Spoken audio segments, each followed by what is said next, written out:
Good morning students. आज हमारा class 6 में हम लोग पढ़ रहे हैं हिंदी व्याकरण। ठीक है, हिंदी व्याकरण में हमारा आज का चैप्टर है संज्ञा। और संज्ञा बच्चों, जब संज्ञा के बारे में आपके मन में आता, संज्ञा से के बारे में आपसे पूछा जाता है तो आपके मन में कौन सा सवाल आता है, क्या आता है? आप ये इस क्वेश्चन पर सोचिए कि संज्ञा आखिर क्या है। लेकिन बच्चों, संज्ञा क्या है ये समझाने से पहले मैं आपको यह समझाना चाहती हूँ कि संज्ञा का क्या उपयोग है। हम लोग हिंदी ग्रामर में संज्ञा पढ़ते क्यों है? ठीक है, मैं पिछली कक्षा में बच्चों हमने पढ़ा था शब्द विचार।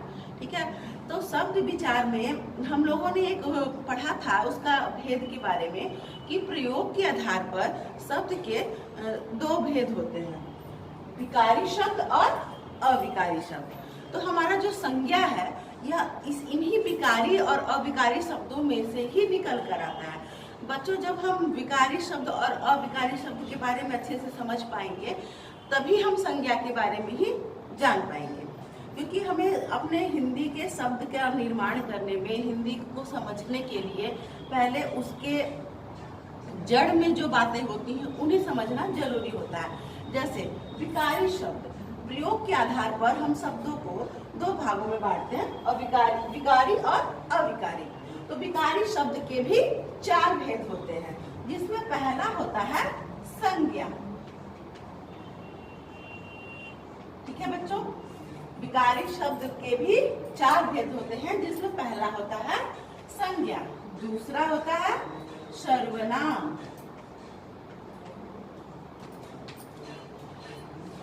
तीसरा होता है विशेषण,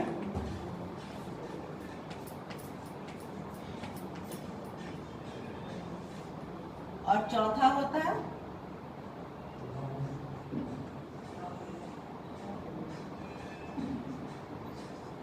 क्रिया। ठीक है बच्चों, विकारी शब्द ऐसे शब्दों को कहते हैं जिनका वचन, लिंग या काल के आधार पर जिनमें परिवर्तन हो जाता है। तो उसी तरह से इनके 4 भेद होते हैं, जिसमें है संज्ञा, सर्वनाम, विशेषण और क्रिया। तो उसमें हमारा पहला है संज्ञा। बच्चों, संज्ञा का मतलब होता है किसी भी चीज का नाम। इस दुनिया में हम जो भी अपने आसपास देखते हैं उन सब के बारे में हम जानते हैं, तो हम उसको किस तरह से पहचान सकते हैं। उनका पहचान किसी भी चीज, व्यक्ति, वस्तु या सामान या स्थान, किसी भी चीज को जब हम उनके बारे में बात कर रहे होते हैं तो उनके बारे में एक विशेष नाम का उपयोग करते हैं। बिना उस नाम का उपयोग किए हम अपनी बात को सही तरीके से अपने सहपाठी को या अपने जिनसे हम बातचीत कर रहे हैं उनको समझा नहीं पाते हैं। तो इसके लिए हमें जरूरत पड़ती है संज्ञा की।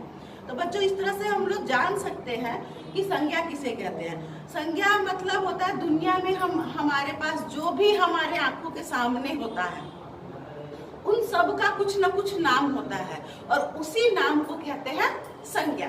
ठीक है, किसी भी किताब या पुस्तक में आप लोग संज्ञा, सर्वनाम, क्रिया, विशेषण किसी भी चीज का आप लोग आसानी से परिभाषा याद कर सकते हो। लेकिन बच्चों, परिभाषा याद करने से ज्यादा जरूरी होता है परिभाषा को समझना। अगर आप परिभाषा को अच्छे से समझ पाओगे तो आप अपनी भाषा में उसको लिख सकते हो। तो ये बहुत जरूरी होता है। ठीक है, तो इसका अगर हम लोग संज्ञा का परिभाषा के बारे में बात करें तो इसमें हम लोग कह सकते हैं कि किसी व्यक्ति, वस्तु, भाव या स्थान का बोध कराने वाले शब्द को संज्ञा कहते हैं। ठीक है, ये आपका हो गया परिभाषा। लेकिन इसको आप लोग नॉर्मल साधारण तरीके से अगर आपको कहना हो या किसी को समझाना हो तो आप ये कह सकते हैं कि संसार में कोई भी वस्तु हो, कोई भी व्यक्ति हो जिसका कुछ न कुछ नाम है वो संज्ञा है। ठीक है, अब हम संज्ञा के भेद के बारे में जानेंगे।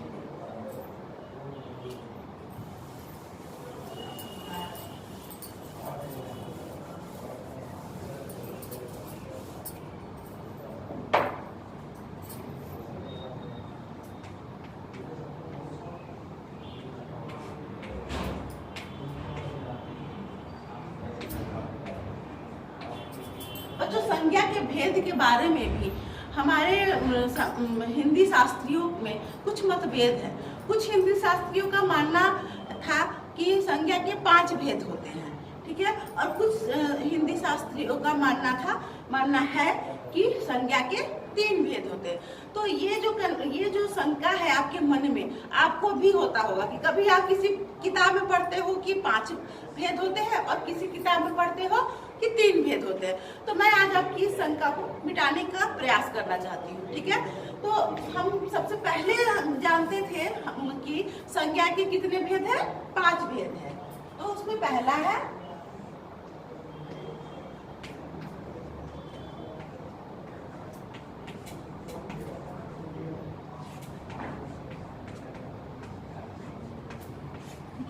व्यक्तिवाचक संज्ञा, दूसरा है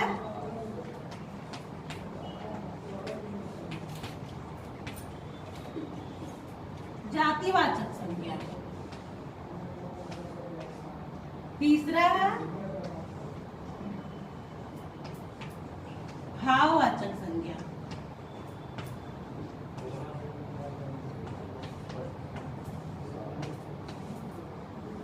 चौथा द्रव्यवाचक संज्ञा,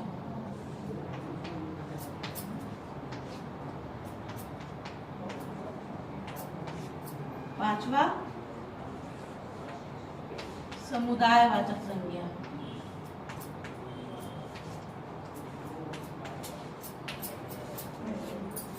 बच्चों वर्तमान समय में हम लोग संज्ञा के 3 ही भेद जानते हैं, लेकिन फिर भी मैंने आपको 5 भेद बताया है, क्योंकि मैं यह समझाना चाहती हूँ कि इन 5 भेदों में कुछ परिवर्तन करके ही संज्ञा के 3 भेद आज के समय में, वर्तमान समय में मानक हो गए हैं, ठीक है। तो जैसे हमारा व्यक्तिवाचक संज्ञा, जातिवाचक संज्ञा और भाववाचक संज्ञा, ये तीनों जो है ये हमारे मुख्य भेद हुए, ठीक है। बाकी जो है द्रव्यवाचक संज्ञा और समुदायवाचक संज्ञा को जातिवाचक संज्ञा के साथ मिला दिया गया है।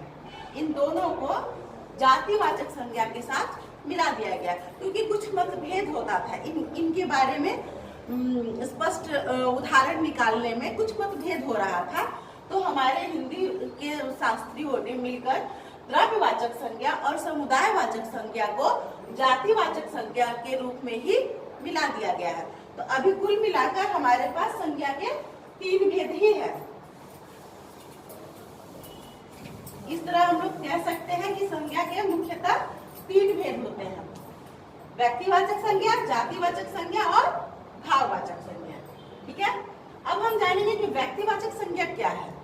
व्यक्तिवाचक संज्ञा बच्चों, जैसे हम लोग संज्ञा की परिभाषा जो हम लोग लिखते हैं या हम लोग जानते हैं कि किसी व्यक्ति, वस्तु, स्थान या भाव के नाम को संज्ञा कहते हैं, ठीक है। तो इसी परिभाषा में जब हम विशेष या निश्चित जोड़ देते हैं, जैसे किसी विशेष या निश्चित व्यक्ति, वस्तु, स्थान का बोध कराने वाले शब्द को व्यक्तिवाचक संज्ञा कहते हैं। जैसे व्यक्तिवाचक संज्ञा में हम लोग एक उदाहरण ले सकते हैं कि पार्क में, उद्यान में बच्चे खेल रहे हैं, ठीक है। वो दृश्य आप अपने दिमाग में इमेजिन कर लीजिए कि पार्क में बच्चे खेल रहे हैं, ठीक है। तो अभी हमको उस पार्क के बारे में कुछ नहीं पता है, तो ये सब जातिवाचक में आएंगे, ठीक है। पार्क है, बच्चा है, खेल रहा है, ठीक है, वहां पर और भी कुछ भी सामान होंगे। लेकिन जब हम उससे व्यक्तिवाचक संज्ञा का नाम अगर हमें देना है तो हमें उस पार्क का नाम देना होगा, ठीक है, कि इस उद्यान में ये इस नाम का बच्चा खेल रहा है। कि जब हम उद्यान का नाम, जैसे कि हमारा नगर उद्यान है सिटी पार्क, हमारे बोकारो का नगर उद्यान है सिटी पार्क, तो हम यह कहेंगे अगर कि सिटी पार्क में राहुल खेल रहा है, तो यह जो हमारा लाइन हुआ यह हमारे व्यक्तिवाचक संज्ञा का उदाहरण है, ठीक है। और अगर हम यह कहते हैं कि उद्यान में बच्चे खेल रहे हैं, तो यह हमारा जातिवाचक संज्ञा। देखिए बच्चों, क्रिया दोनों एक ही हो रही है, ठीक है, दृश्य भी एक ही है, लेकिन जब हम उनको नहीं जान रहे हैं, उस उद्यान का नाम नहीं जान रहे, उस बच्चे का नाम नहीं जान रहे हैं, तो उसी वाक्य को हम लोग जातिवाचक संज्ञा कहेंगे। लेकिन जब हमें यह समझ में आ जाता है कि हाँ, यह किस पार्क के बारे में बात हो रहा है, तो सिटी पार्क के बारे में बात हो रहा है, किस बच्चे के बारे में बात हो रहा है, तो राहुल के बारे में बात हो रहा है, तो वो हो जाएगा व्यक्तिवाचक संज्ञा। ठीक है, हमारा अगला है भाववाचक संज्ञा। बच्चों, जातिवाचक संज्ञा और भाववाचक संज्ञा दृश्य को हम देख सकते हैं, ठीक है, लेकिन भाववाचक संज्ञा एक ऐसा संज्ञा है जो अदृश्य होता है, इसे हम लोग देख नहीं सकते, इसे हम लोग महसूस कर सकते हैं अपने मन के भावों के द्वारा। हमें कभी खुशी का अनुभव होता है, कभी हमें दुख का अनुभव होता है, कभी मिठास का अनुभव होता है, कभी खटास का। तो इस तरह से जो भी हमारे मन में जो भाव आते हैं उनका भी कुछ ना कुछ नाम होता है, ठीक है, उन सभी नामों को कहते हैं भाववाचक संज्ञा।